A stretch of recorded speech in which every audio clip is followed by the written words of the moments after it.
சிவபதியான பரம கருணாமூர்த்தியான கலியுக வரதனான குருவாயூரப்பனுடைய கோவில்ல நாராயண பட்டாத்திரி என்ற ஒரு பக்தரால் செய்யப்பட்டதான ஒரு ஸ்தோத்திரம் நாராயணீயம் அப்படிங்கிறது. 2 நாளைக்கு நாராயணீயம் அப்படின்னு பெயர். வேதா நாராயணீயம் ஸ்ருதி சூஷ ஜனுஷா ஸ்துத்யதா வர்ணனேன அப்படின்னு நாராயண பட்டத்திரியாக செய்யப்பட்டத்தினாலையும் நாராயணீயம்னு பேரு. நாராயணன் பற்றி சொன்னத்தினாலையும் நாராயணீயம்னு பேரு. அப்பேற்பட்டதான ஒரு உயர்ந்த ஸ்தோத்திரம். இறைவனுடைய ஸ்தோத்திரங்கள் நமக்கு சகலவிதமான கஷ்டங்களையும் போக்கும், சகலவிதமான சௌக்கியங்களையும் கொடுக்கும். பொதுவா நாம நினைச்சிட்டு இருக்கோம் பூஜை பண்ணினா ரொம்ப விசேஷம் அப்படின்னு. சாஸ்திரம் என்ன தெரியுமோ, பூஜா கோடி சமம் ஸ்தோத்திரம். கோடி பூஜை பண்ணினா என்ன பலனோ அது ஒரு ஸ்தோத்திரம் சொல்லணும்.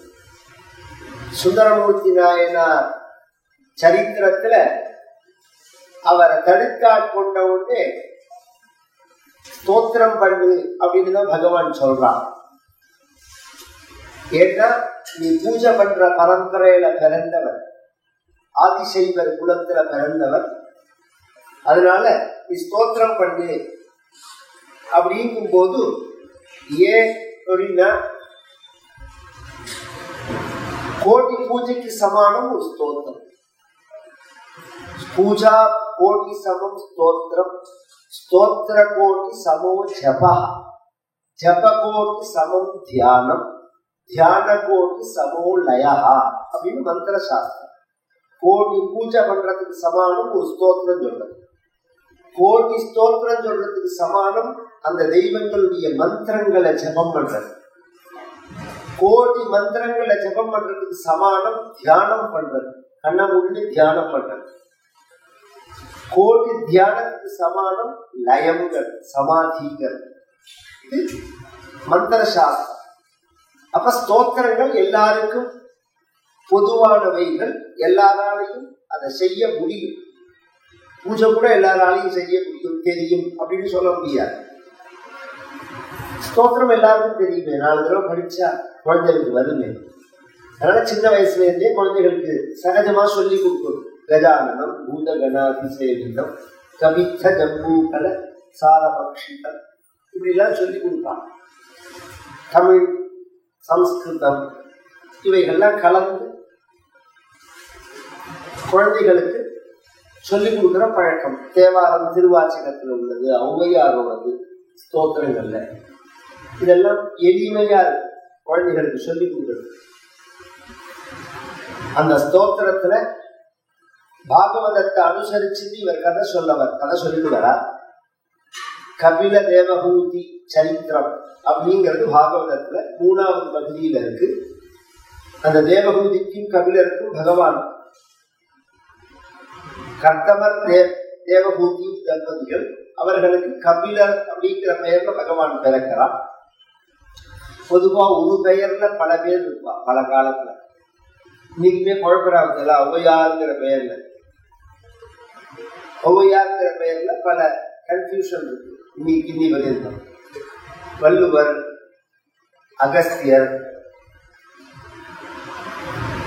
இது வேணும்னு செய்யறதா தெரியாம செய்யறதான்னு எனக்கு தெரியல. ஒரு பிரியத்தினால அபிமானத்தினால இன்னும் பேரை வைக்கலாம். ஆனா அவளுக்கு ஈக்குவலா ஆக முடியாது. பாடினது ஒரு ஔவையாராக தான் இருக்கணும். அப்படிதான் அனுமானங்கள் தான். அதுபோல கபிலர் அப்படிங்கிற பெயர்ல 2 பேர் இருக்காங்க. கபில வாசுதேவர்னு ஒருத்தர், கபிலர்னு ஒரு மகரிஷி.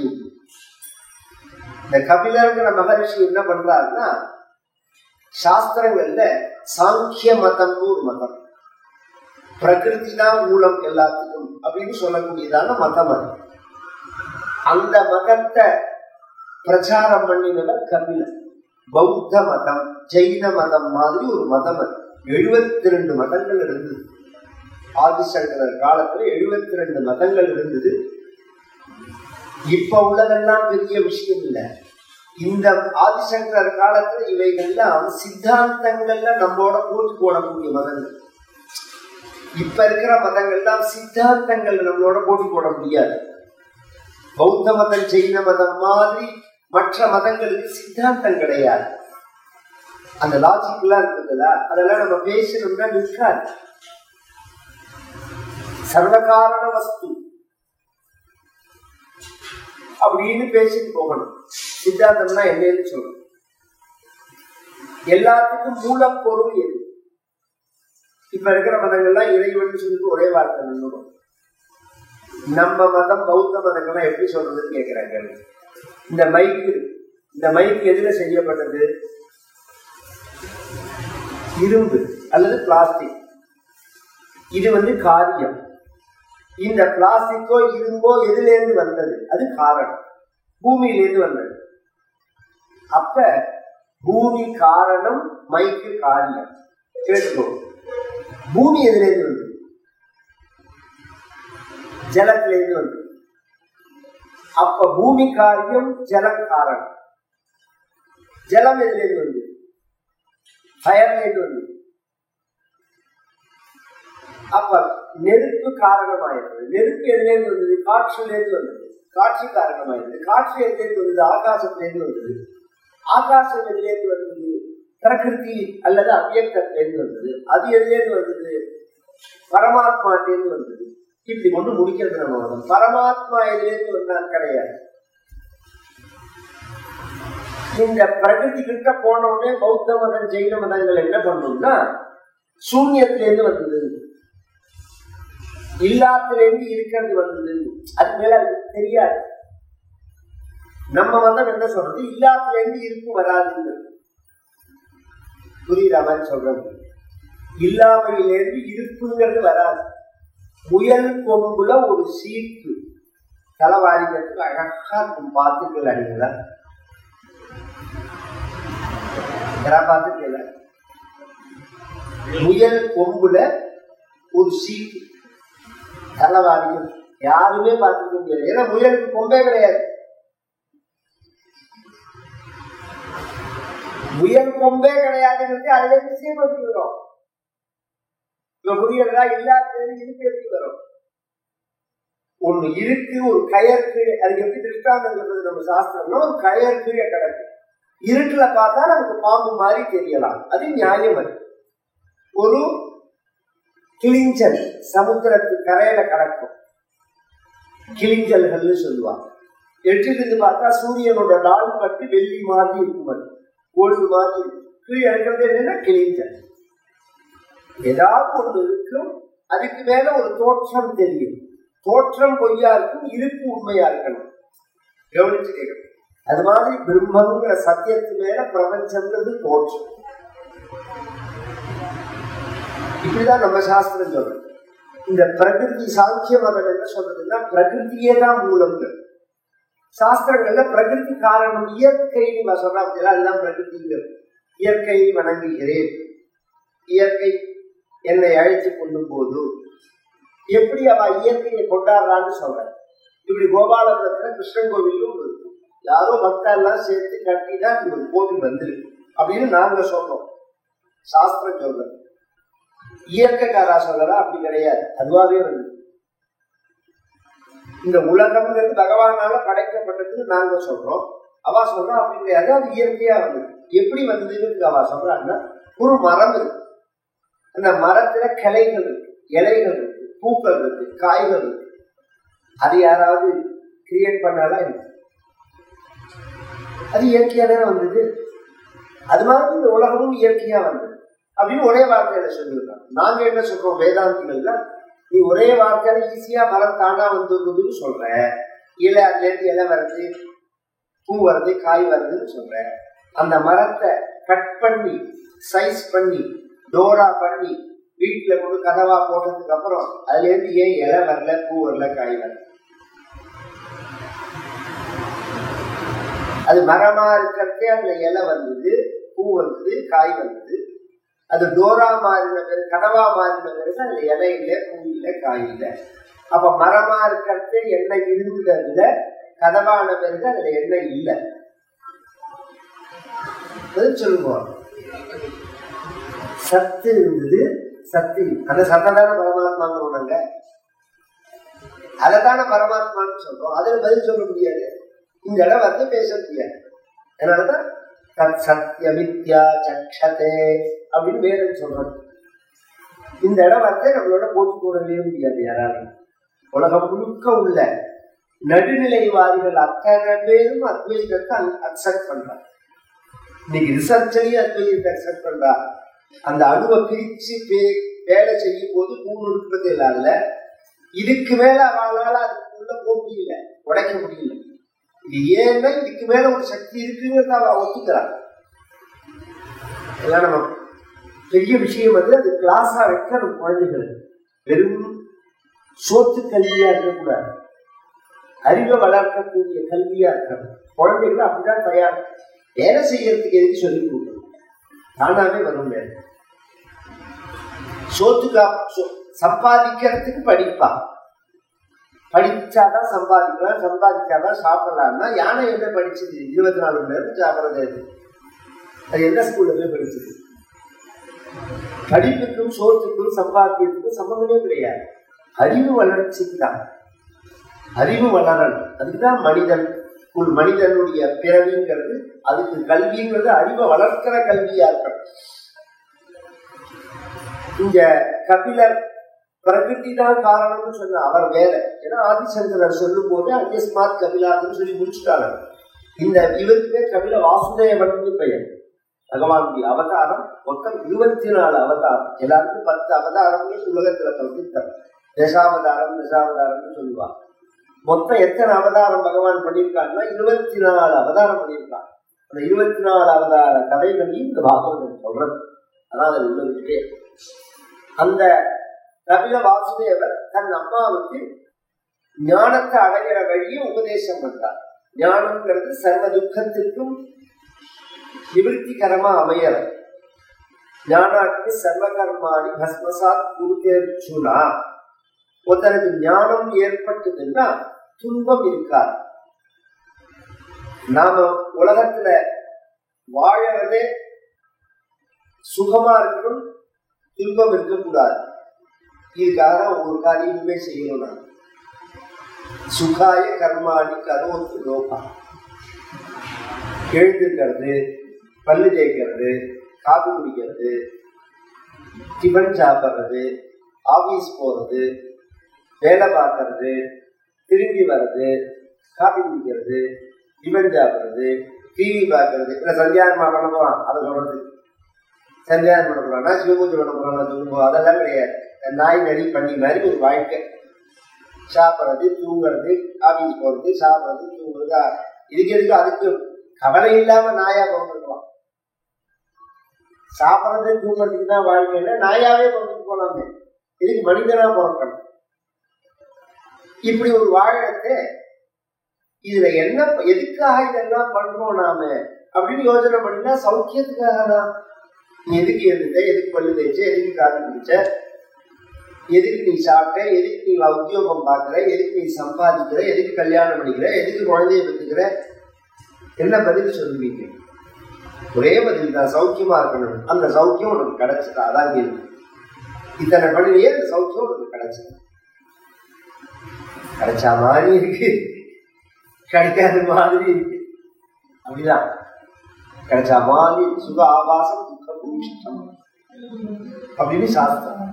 மேலோட்டமா சௌக்கியமா இருக்க மாதிரி தோற்றம், உள்ள முழுக்க கஷ்டம். வாழ்க்கைங்கிறது எப்படின்னா 99.99% கஷ்டம் தான், 0.1% சுகம். அது எது மாதிரின்னு சொல்லணும்னா, சில ஊதுபத்திகள், அதுவும் மைசூர் போனேன்னா பிரத்யேகமா ஒரு ஊதுபத்தி விற்பாங்க, மைசூர் சாண்டில். அந்த ஊதுபத்தி இவ்வளவு பெரிய ஊதுபத்தியே 10 ரூபா தான் சொல்லுவோம் கட்டு. நம்ம தான் கஞ்சமா, நம்ம மெட்ராஸ்ல 4 ஊதுபத்திக்குள்ள 10 ரூபாய்க்கு தர மாட்டேங்கிறான். இது எவ்வளவு பெரிய ஊதுபத்தி இருக்கேன்னு வாங்கி பையில வச்சோம்னா பையெல்லாம் வாசனையா இருக்கும், பஸ் எல்லாம் வாசனையா இருக்கும். சுத்தி இருக்கிறவெல்லாம் கேட்பான் நம்மள, என்ன சார் வாசனை, இந்த ஊதுபத்தி வாங்கினேன்மா. வீட்டுக்கு வந்து மனைவிட்டு பெருமையா சொல்லலாம், ஊதுபத்தி வாங்கினேன்னு. குளிச்சுட்டு சுவாமிக்கு அந்த ஊதுபத்தி பாக்கெட்டை பிரிச்சு ஏற்றி வச்சா சாண்டில் வாசனை இருக்குமான்னா இருக்காது, ஜென்மாந்திர வாசனை தான் இருக்கு. அப்ப சாண்டில் வாசனை அடிச்சுட்டே இருந்தா இந்த கவர்ல மேல தடவி இருக்காங்க, உள்ள ஊதுபத்தியில சாண்டில் இருக்காது. ஊதுபத்தி கரி சாணி தான். மேல வந்த இது பேப்பர் அதுல தடவி வச்சிருப்பாங்க. தடவினா கவரமாக அத்தாருக்கும் இருக்கு. அதுல ஒரு சொட்டு வச்சுட்டேன்னா 15 நாள் ஆனாலும் அதை வாசிச்சுட்டே இருக்கும். துணி தோச்சா கூட போகாது. அது மாதிரி மேல சாண்டில் அத்தரை வச்சுட்டான்னா கமகமகமான இருக்கும். உள்ள பார்த்தா ஒண்ணுமே இருக்காது. அப்படிதான் வாழ்க்கை. மேல சௌக்கியமா இருக்கா மாதிரி உள்ள பார்த்தா கஷ்டம். சௌக்கியமா கஷ்டமாங்கிறத நம்மளாலேயே தீர்மானம் பண்ண முடியாதபடிக்கு நம்ம வாழ்க்கை இருக்கு. நீங்க வாழறீங்களே, நீங்க சௌக்கியமா இருக்கீங்களா கஷ்டமா இருக்கீங்களா அப்படின்னு ஒருத்தரை கேட்டோம்னா நாம கேட்கிற டயத்தை பொறுத்து இருக்கு அவர் சொல்ற பதில். நல்லா சாப்பிட்டு டிஃபன் சாப்பிட்டு பிரேக்ஃபாஸ்ட் சாப்பிட்டு லீவு நாள்ல காஃபி குடிச்சுட்டு டிவி பார்க்குற சமயத்துல கேட்டா சூப்பர் அப்படிங்கிறார். சண்டே அன்னைக்கு கேட்டா, மண்டே அன்னைக்கு கேட்டா இந்த வாழ்க்கை மாதிரி கஷ்டமே கிடையாதுங்க. சோறை கூட தின்ன முடியல ஒழுங்கா.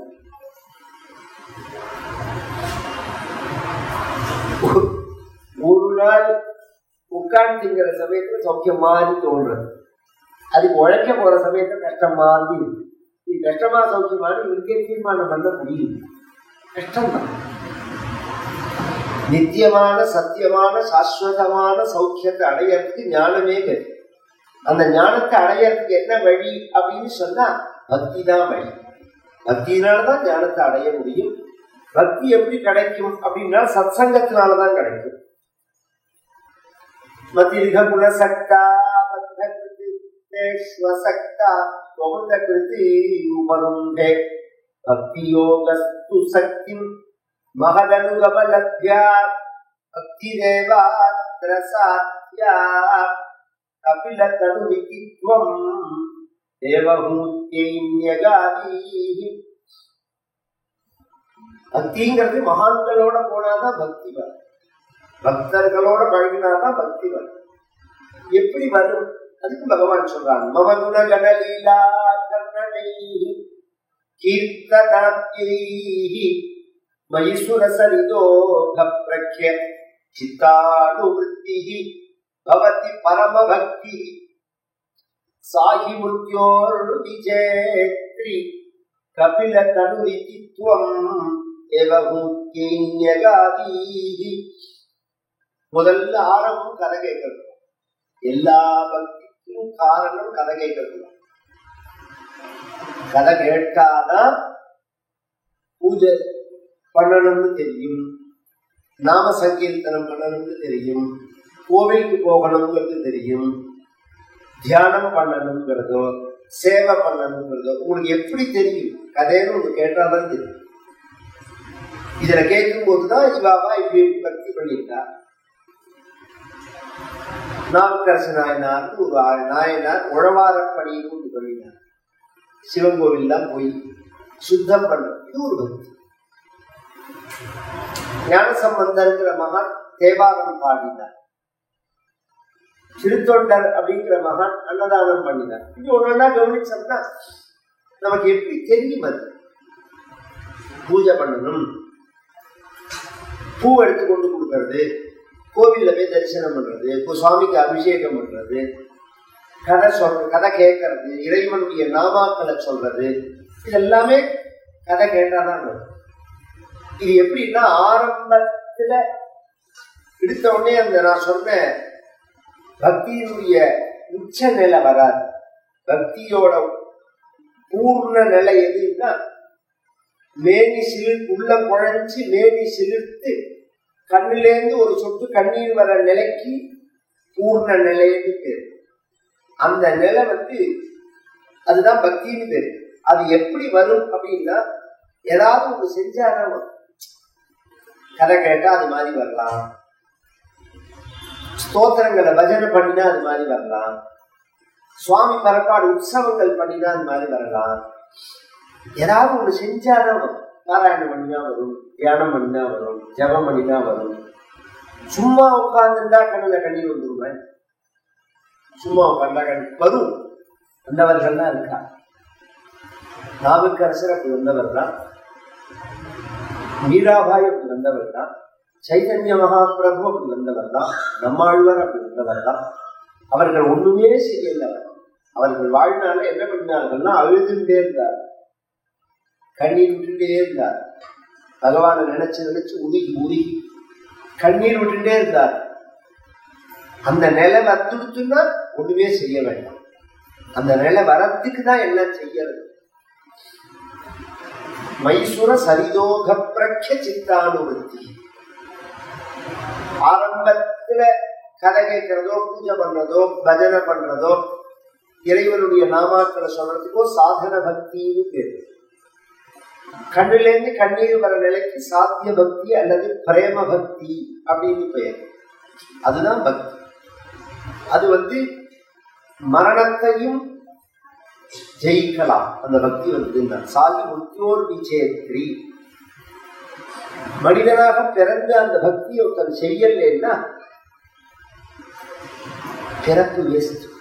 அகஹ பகுல ஹிம்சா சஞ்சிதார்த்தை குடும்பம்.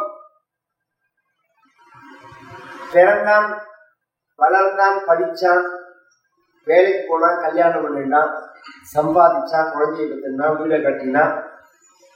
எல்லாம் அந்த உத்தியோகம் இருக்கிற வரையில் தான், சம்பாத்தியம் இருக்கிற வரையில் தான். அந்த சம்பாத்தியம் நின்று போயிடுதுன்னு வச்சுக்கோங்க, அப்புறம் அந்த குடும்பம் அவனை எப்படி நடத்துறதுங்கிறத கவனிச்சாதான் புரியும்.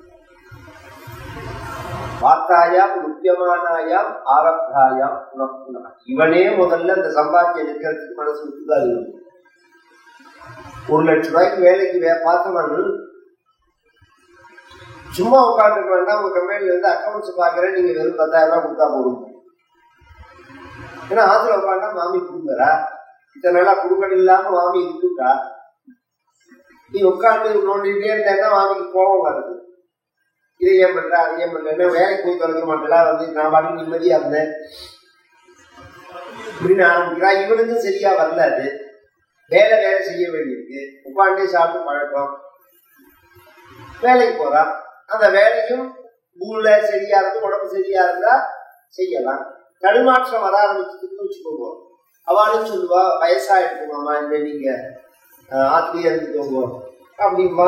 இல்லைன்னா ஒரு கம்பெனி இமேடி மாதிரி இருந்ததுன்னா உள்ள மாட்டு பொண்ணு வளர்ந்தா அந்த அந்த நிர்வாகத்தை குடிங்கிடுவான். இவர் தெரிஞ்சு உங்களுக்கு போறோம், நீங்க செஞ்சு போறோம், கையெழுத்தமா கூட ஒழுங்கா போட முடியல, உங்களால அவ்வளவு தடுமாற்றமா இருக்கு, என்ன கணக்குன்னு கேட்டா சொல்ல தெரியல, வேண்டாம் அப்படின்னு சொல்லுவா. எல்லாம் இவன் சம்பாதிச்சு சொல்லுவாரா அந்த ராசி. இத்தனை சொத்து இவன் சம்பாதிச்சு, இவனுக்கு ஒரு உரிமை இருக்காரு. ஒரு 5 ரூபா தர்மம் செய்யணும்னா உள்ள ஒத்துக்க மாட்டோம். நான் சொல்றதெல்லாம் நடக்கிற இந்த உலகத்துல. அதனால சொல்றேன், சுதந்திரம் வேண்டாம வாழ்க்கையில. அதுக்கு இவனும் ஒரு காரணம். எல்லாத்தையும் பிள்ளையாட்ட திருப்பி கொடுத்தா அவன் கப்பறையை தான் திருப்பி கொடுப்பான். திருவோட கொடுத்து போய் பிச்சை எடுத்து தான் சொல்லுவான். உனக்கு வாழணும்னா சுதந்திரம் வேண்டாம வாழ்க்கையில.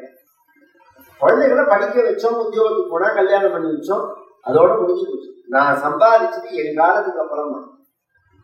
நான் வாழற வரைக்கும் நான் என்ன நினைக்கிறேனோ அந்த செலவை நான் தப்பா செலவு பண்ணணும்னு அர்த்தம் இல்லை. ஒரு தர்மம் நடக்கிறதா அதுல போய் நான் கலந்துக்கணும்னா அதுக்கு கூட குழந்தைகள்கிட்ட கேட்கணும்னா அது என்ன வாழ்க்கை? அது வேற பரம்பரை சொத்தா இல்லை, அவன் சம்பாதிச்சு. லோகித்தனம் சம்பாத்தியம் இல்லைன்னா பொதுவா சம்பாதிக்கிற வாழை பார்த்து பொறாமையா. நான்லாம் எவ்வளவு கஷ்டப்பட்டேன் தெரியுமா சார். இப்பெல்லாம் எப்படி ஈஸியா பணம் வருது. இது ஐடி கம்பெனிலாம் வந்தோடனே அவள் அப்பா அம்மா அவர்கள் அவன் ரிட்டையர் ஆகிறதே ரூபாய் 22,000 ரூபாய் தான் சம்பளமே. ஸ்டார்டிங்கே 1 லட்சம் ரூபான்னு உடனே அவனுக்கு 2 பிரச்சனை இருக்கு. கோபமும் வருது, அந்த குழந்தைய கண்ட்ரோலும் பண்ண முடியல. ஏன்னா இவனோட 4 மடங்கு அவன் சம்பாதிக்கிறதுனால பைனான்ஸ் ரீதியா அவன் சுதந்திரம் ஆயிடுறான், ஃப்ரீடம் ஆயிடுறான். அதனால அவனை கண்ட்ரோல் பண்ண முடியல இவனால. கண்ட்ரோல் பண்ணினா வேண்டாம். இல்ல இந்த சமீபத்துல மாலையை வச்சவங்க நடந்தது மெட்ராஸ். என்கிட்ட யாராவது கேட்கறது நான் குழந்தைகளை அனுப்புவேன். என்கிட்ட ஒரு 10-12 சிஷ்யா இருக்கா. நான் மெட்ராஸ்ல இருக்கிறது நான் நேரக்கா வைத்தியத்துக்கு போறதுக்கு எனக்கு டைம் இருக்காது. நிறைய பேர் பக்தால் உள்ளோம் டிவோட்டீஸ் எல்லாம் கேட்டானா அவளுக்கு ஏற்பாடு பண்ணுது. அப்போ ஒரு பையன்கிட்ட கேட்டேன், ரெகுலரா 5 வருஷமா பண்ணிட்டு இருக்கோம், அந்த மாமா பண்றாரான்னா இல்ல இந்த வருஷம் பண்ணாமல் ஆகும். ஏட்டான்னு இல்ல அவர் உடம்பு முடியல பிள்ளையாட்டுக்கு வந்துட்டார். தனியா இருந்தவர் புள்ள வீட்டுக்கு வந்துட்டார். புள்ள ஐடியில ஒர்க் பண்றான் போல இருக்கு. அவன் மகாலயபட்சம் பண்ணணும்னு அவன்கிட்ட சொன்ன உடனே அப்படின்னா என்னன்னு கேட்டான். நான் நடந்தது அப்படியே சொல்றேன். வயசானவாள்லாம் உட்காந்து யோசனை பண்ணும்போதுதான் சொல்றேன். அப்படின்னா என்னன்னு கேட்டான். என்னன்னு கூட சொல்லாம நம்ம இத்தனை நாளா நடத்திருக்கோம் குழந்தைகளை வளர்த்து.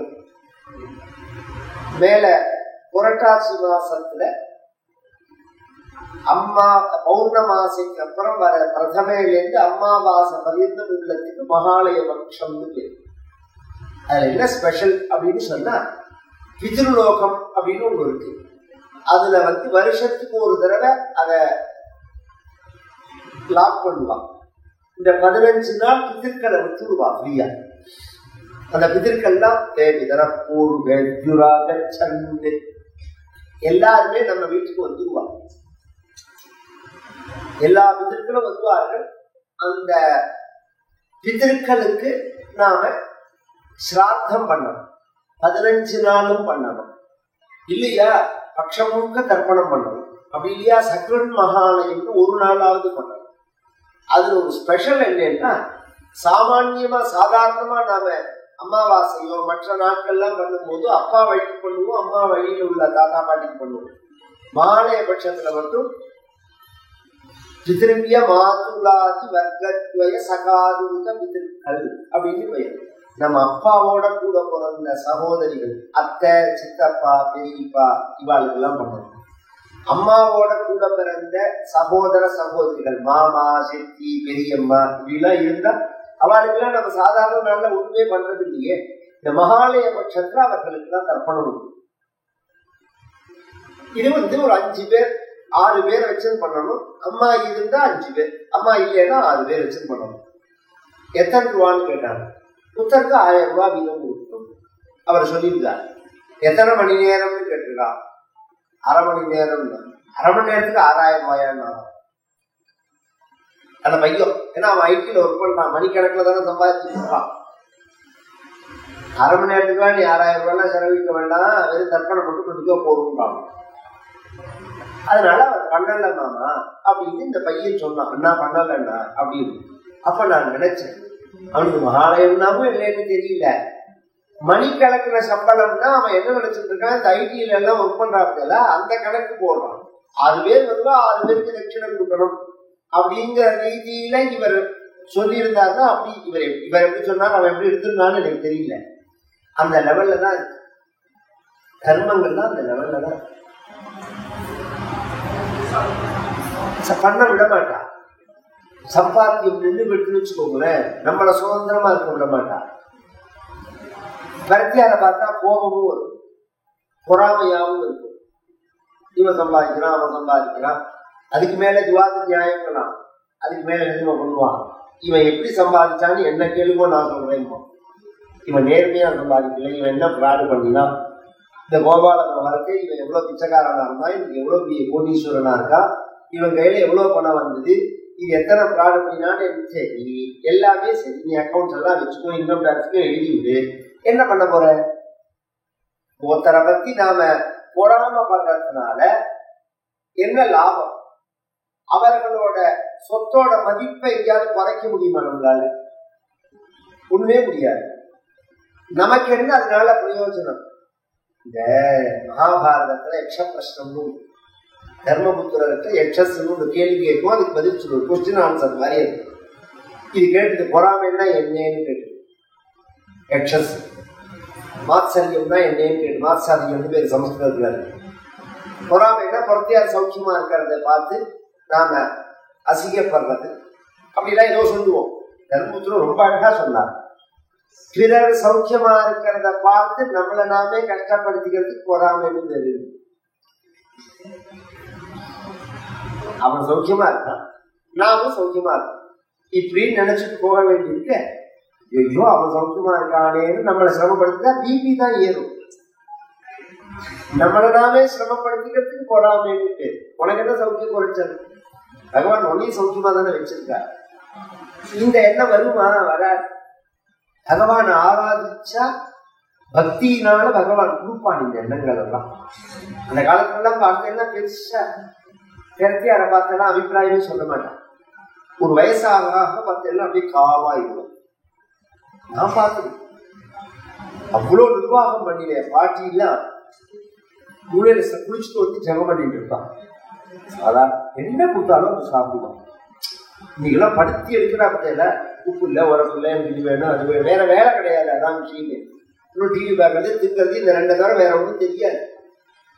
ஜெபம்னு ஒன்று பண்ணிடும், பாராயணம்னு ஒன்று பண்ணிடும், ஒடுங்கிடும் அப்படிங்கிறதே கிடையாது. அந்த காலத்துல ஏதாவது சமையல் கூட என்ன பண்றதுன்னு கேட்டுட்டு தான் பண்ணுவா பெரியவா. இன்னைக்கு சுவாமி நைவேத்தியம் என்ன பண்ணணும் அப்படின்னு கேட்பான். அப்படிதான் கேட்கணும். இன்னைக்கு என்ன சாப்பிட்றதுக்கு பண்றதுன்னு கேட்கக்கூடாது. சொல்லிட்டு போறேன், பின்னாடி புரியதோ புரியதோ ஒரு நாளைக்கு பதிவாகணும். அதெல்லாம் இன்னைக்கு என்ன சமையல் பண்றதுன்னு கேட்கக்கூடாது. இன்னைக்கு என்ன சுவாமி நைவேத்தியம் பண்ணணும்னு கேட்கணும். அப்படி கேட்கிற போது எங்க பாட்டி சொல்லுவா, என்ன இருக்கோ பண்ணிட்டான், நல்ல விஷயம் இல்லை, என்ன இருக்கோ பார்த்து நினைவு பண்ணி. ஒரு காலத்துல இதுதான் பண்ணணும்னு நிர்வாகம் பண்ண பாட்டி ஒரு கட்டத்துல ஒதுங்கிடும் குடும்பத்துல. அப்படி ஒதுங்க தெரிஞ்சாதான் நிம்மதியா இருக்கலாம். இல்லேன்னு வச்சுக்கோங்க, நீங்க தான் சிரமப்படணும். சும்மா போறவன வரவன நோண்டிட்டே எங்க போறேன், என்ன பண்றேன், என்ன நடந்தது, எத்தனை மாசம் பார்த்து, என்ன செலவிச்சேன்னா, என்ன தெரிஞ்சு என்ன பண்ண போறேன்னு கேட்பான். பிராணனை வாங்காதே, சும்மா போனதுக்கு விட்டு உட்காந்துருமா இந்தி இப்ப கொண்டு விட்டுடுறான், விட்டுட்டு பேர்றான். பேசுறதுக்கு கூட ஆள் கிடையாது. அந்த நிலையில இருக்க வயசானவாள். இதுக்கு யார் காரணம்னா 2 காரணம். அவளே தான் காரணம். பிள்ளைய காரணம்னு நான் சொல்ல மாட்டேன். இவாளுடைய நடத்த காரணம், நம்மளுடைய படிப்பு காரணம். ஒரு காலத்துல இன்கம் ஒரே இடத்துல சோர்ஸ் இருந்ததுனால பிரியாம இருந்தோம். அவன் இந்த பிரிட்டிஷ்காரன் வந்து வேணும்னே நம்மளை பிரிக்கணும்ன்றதுக்காக இன்கம் பிரிச்சு விட்டுப்பான். உன்னை வேலை பார்க்கிற மாதிரி அவன் பண்ணதே ஒரு குற்றாலத்தனம்னு தெரிய வேண்டாம. நான் உட்கார்ந்து சம்பாதிக்கிற மாதிரி என்னோட வாழ்க்கை முறை இருந்தது. ஒரு அக்ரிகல்ச்சரோ அல்லது ஒரு வியாபாரமோ அல்லது ஒரு ஸ்கூலோ, இதெல்லாம் நம்மளோட வாழ்க்கை முறை. ஒரு இடத்துல உட்காந்து நம்ம சம்பாதிக்கலாம். அப்படிதான் எல்லாருக்குமே இருந்தது வாழ்க்கை. சுதந்திரமா இருந்தது. ஒரு தக்க அடிமையே கிடையாது. இன்னைக்கு வேலைக்கு கல்கத்தா பேருக்கையில் அடிங்கெல்லாம் அங்க ரிக்ஷா வண்டி உண்டு. மத்தியானம் 12 மணிக்கு ஒரு மரத்து நிழல்ல ரிக்ஷாவை போட்டு படுத்துட்டு இருப்பான். ரிக்ஷா வரையாருன்னா வரலேம்மா. ஏண்டான்னா நான் ரெஸ்ட் எடுத்துக்கிற டைம். சாப்பிட்டு தூங்குவான். சாயங்காலம் 5 மணிக்கெல்லாம் போறதே வரையானா வரலேன்னு. ஏன்னா இன்னைக்கு முடிஞ்சு போயிடும். இன்னைக்கு அவனுக்கு டார்கெட் 200 ரூபாய்னா 200 ரூபாய். இந்த மாதிரி பேய் மாதிரி அலையறான் இந்த ஊரு.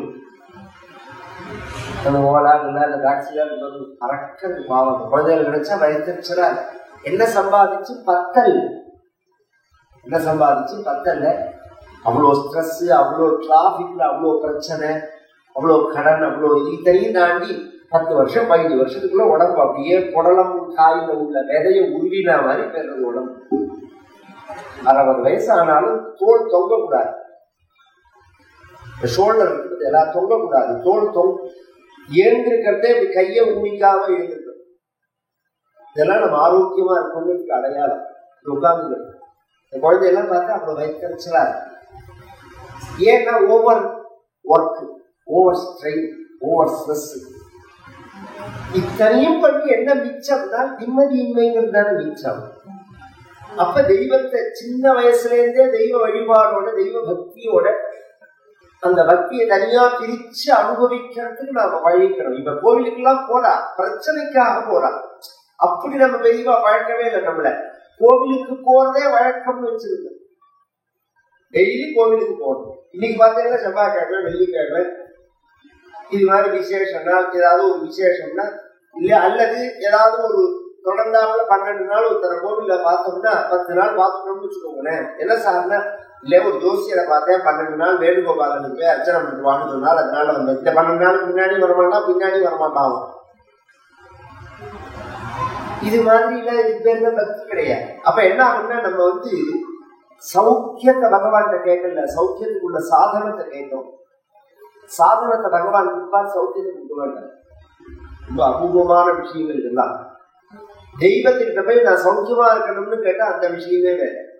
நான் சௌக்கியமா இருக்கணும், எனக்கு வீடு வேணும், சௌக்கியமா இருக்கணும், கார் வேணும் அப்படின்னா என்ன பண்ணும்? தெய்வம் காரை கொடுக்கும், வீட்டை கொடுக்கும், சௌக்கியத்தை கொடுக்காது, அதை குடிக்கிடும். நாம பண்ற தப்பெல்லாமே அதுதான். நம்ம சௌக்கியமா இருக்கணும்னு கேட்டா போதும். நம்மளை எப்படி சௌக்கியமா வைக்கணுங்கிறது பகவானுக்கு தெரியாத. இந்த பக்தி இல்லாம கஷ்டப்படுவா. பக்தி தான் ஒரு மனிதனை உயர்த்தும் அப்படின்னு சொல்ல. இது சுவிதித வேத்யம் தேவகே பரமகிமுபூத்ய உத்ததம்போஜ பக்தி சகல பய விநேத்ரி சர்வ காமோபநேத்ரி வதசி கலு திருடம் த்வம் தத்விதூயாமயான்மே குருபவன குணேஷா பக்தி. குருவாயூரப்பா நீ சொன்னையாமே பரம கிமுபூத்யா பதாம்போஜ பக்தி சகல பயவிநேத்ரி. உன் சரணத்துல வைக்கிற பக்தியானது சகல பயத்தையும் போக்கும், சர்வகாமோபநேத்ரி. உங்களுக்கு என்ன தேவையோ அதை கொடுக்கும். தேவையும் தேவையை மிகுதியும் கொடுக்கும். எனக்கு என்ன தேவையோ அது பகவான் கொடுப்பாரு நம்பினா போதும். எனக்கு தேவையில்லாதது எனக்கு என்னது? எவ்வளவு இருந்தாலும் சாப்பிடறது இவ்வளவுதானே, எவ்வளவு இருந்தாலும் படுத்துறது உங்க இடத்துல, எவ்வளவு இருந்தாலும் ஒரு வேட்சி தானே கட்டிக்க முடியும். ஏன்னா காமாட்சிக்கு 10 பேர் புடவை சாத்தினா மேல எல்லாத்தையும் மொத்தமா சாத்தினால அது மாதிரி 10 வேட்டியா மேல போட்டுக்க முடியும். ஒரு ட்ரெஸ் தானே போட்டுக்க முடியும். அப்ப எனக்கு இத்தனை சம்பாத்தியம், இத்தனை பிராடி, இத்தனை பரப்பு, இத்தனை அயோக்கியத்தனம் என்னது? ஏன் அந்த நிதானம் வேண்டாமா? வாழ்க்கையில் அந்த நிதானம் இல்லைன்னா நிம்மதி போயிடும். இந்த காந்தாரி சொல்லுவார், சூதாடி பஞ்சபாண்டவர்களுடைய சொத்தை குடுங்கலாம்னு துரியோதனும் சகுனியும் சொன்னோடனே காந்தாரி சொல்லுவார், நேர்மையற்ற வழியில பணம் வந்ததுன்னா குடும்பத்தையே நாசம் பண்ணிடும். பிரத்வம்சினி க்ரூர சமாஹிதாஸ்ரீ மிருது பிரௌடாகச்சதி புத்திர பௌத்ராணி. அதனால பக்திங்கிறது சௌக்கியத்தையும் கஷ்டத்தையும் போக்கும், சௌக்கியத்தையும் கொடுக்கும், சர்வ காமோபநேத்ரி அப்படின்னு நீ சொன்னதை நான் முழுமையாக நம்பறேன், என்ன நீ ரட்சிக்கணும்னு சொல்லி தட்சனோட சரித்திரம் சொல்லி அப்புறம் 3வது பெண்ணை கல்யாண விஷயம் பண்ணதை சொல்லி மூர்த்திங்கிற பெண்ணுகிட்ட பகவான் நரநாராயணன் அவதாரம் பண்ணினாலும் அந்த சரித்திரம் சொல்லிட்டு சுவாயம்பூமனுடைய 2வது பையன் உத்தானபாதன் அவன் கதையை சொல்றா. 17வது தசகம். உத்தானபாதே மனுநந்தனஸ்ய ஜயாவூபசுருதிஹி இதராமபீஷ்ட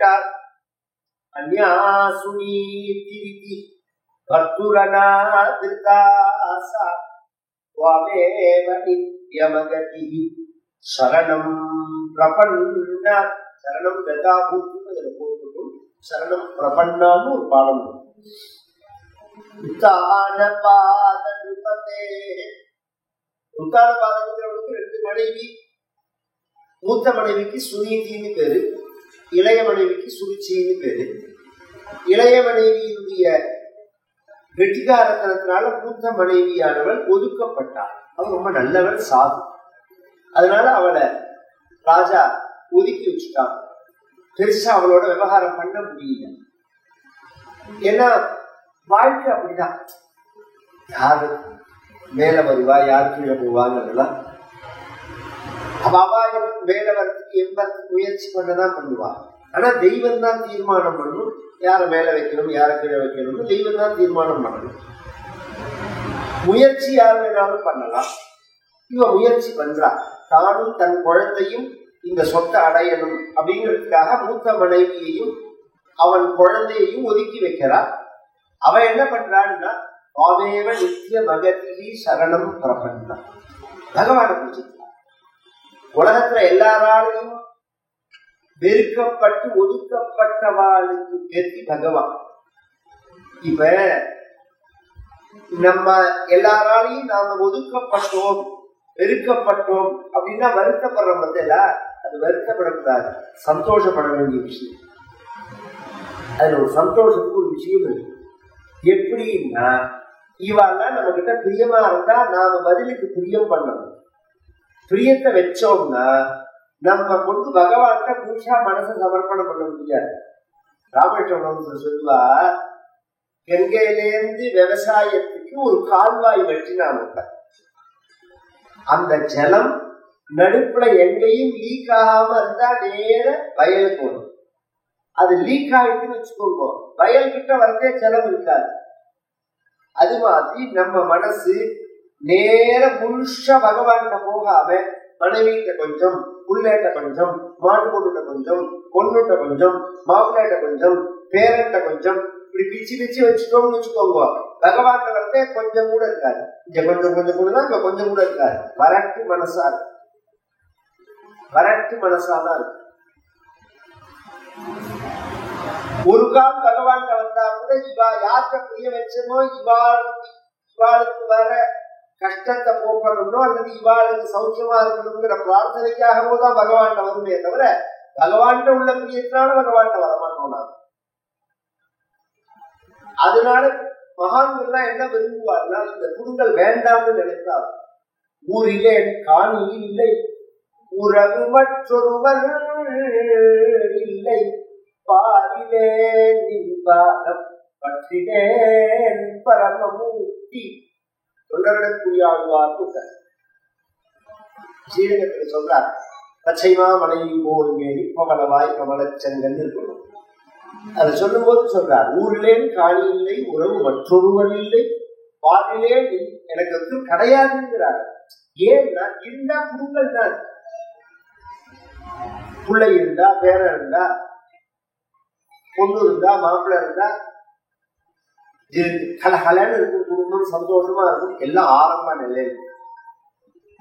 அப்புறம் என்ன ஆகுதுன்னு ஆவாளுக்கு வயசாக வயசாக பொழுது விட்டா எனக்கு என்ன பண்ண, எனக்கு என்ன பண்ண, 4 வயசு பேத்தி கூட கேட்கும், இது எனக்கு தானே செஞ்சிருக்கேன், எனக்கு என்ன செஞ்ச, எனக்கு என்ன பெருசா செஞ்சு கிழிச்சுட்டேன், யாராவது ஒத்தராவது நீங்க 2ஆ செஞ்சேன், திருப்தியா செஞ்சேன் அப்படின்னு உலகத்துல சொல்லுவாளா, கொண்டாடுவாளா? இல்ல ஒருத்தரை திருப்திப்படுத்த முடியுமா உலகத்துல?